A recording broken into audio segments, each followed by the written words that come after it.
My dear friends, welcome in vision chemistry classes. आज की class में पढ़ेंगे क्लास 10 साइंस से एक नया क्वेश्चन, मिश्र धातु किसे कहते हैं। ठीक है, तो यहाँ पर देखें मिश्र धातु क्या है। इसके पहले आप लोग मेरे चैनल को जरूर सब्सक्राइब कर लीजिए और मेरा सहयोग कीजिए और देखते हैं मिश्र धातु का डिटेल। ठीक है, यहाँ पर देखें मिश्र धातु क्या है।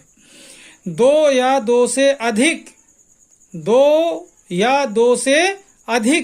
धातु या धातु तथा अधातु का समांगी मिश्रण मिश्र धातु कहलाता है। इस बात को ध्यान से समझें। दो या दो से अधिक धातुएं आपस में मिल जाएं तो मिश्र धातु कहलाएगा, या फिर धातु तथा अधातु आपस में मिल जाएं तो भी मिश्र धातु कहलाएगा। ठीक है, तो यहां पर परिभाषा देख रहे हैं, दो या दो से अधिक धातु या धातु तथा अधातु का समांगी मिश्रण मिश्र धातु कहलाता है। मिश्र धातुओं का निर्माण धातुओं की गुणवत्ता बढ़ाने के लिए किया जाता है। ध्यान दें, धातुओं की गुणवत्ता बढ़ाने के लिए किया जाता है। एक बार फिर से देखें, दो या दो से अधिक धातु या धातु तथा अधातु का समांगी मिश्रण मिश्र धातु कहलाता है। मिश्र धातुओं का निर्माण धातुओं की गुणवत्ता बढ़ाने के लिए किया जाता है। ध्यान रखना, धातुओं की गुणवत्ता बढ़ाने के लिए किया जाता है। इस तरीके से आपने मिश्र धातु देखा। अब आगे देखते हैं मिश्र धातु के एग्जाम्पल्स और उनके उपयोग। वीडियो में बने रहिए। ओके,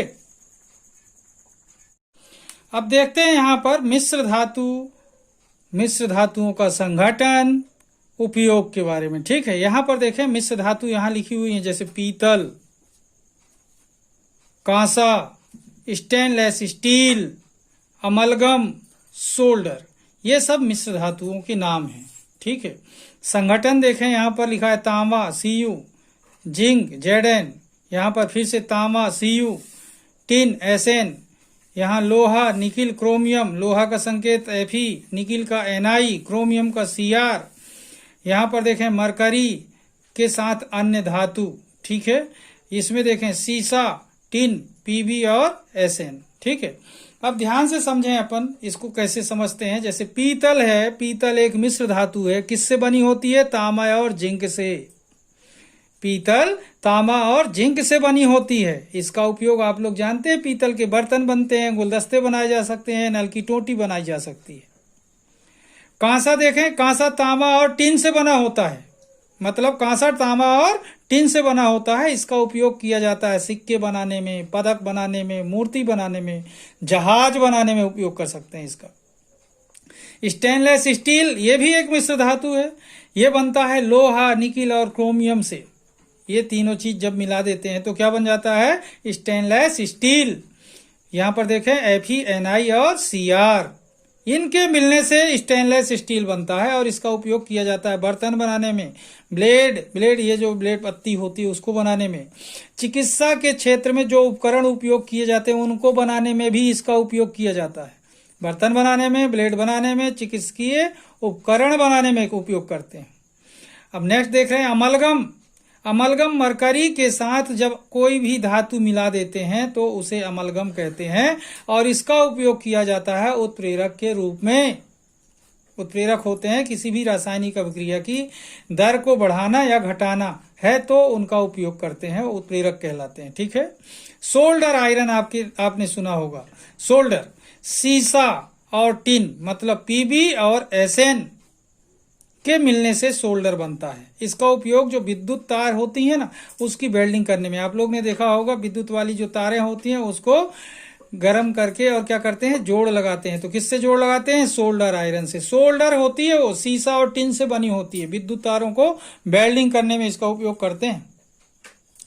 तो इस तरीके से देख रहे हैं मिश्र धातु पीतल, कांसा, stainless steel, amalgam, solder iron, solder, ये कैसे बने होते हैं। यहाँ संगठन लिखा हुआ, यहाँ उपयोग लिखा हुआ। एक बार आप देखेंगे बड़े आसानी से बन जाएगा, लेकिन ये संगठन याद रखना जरूरी है।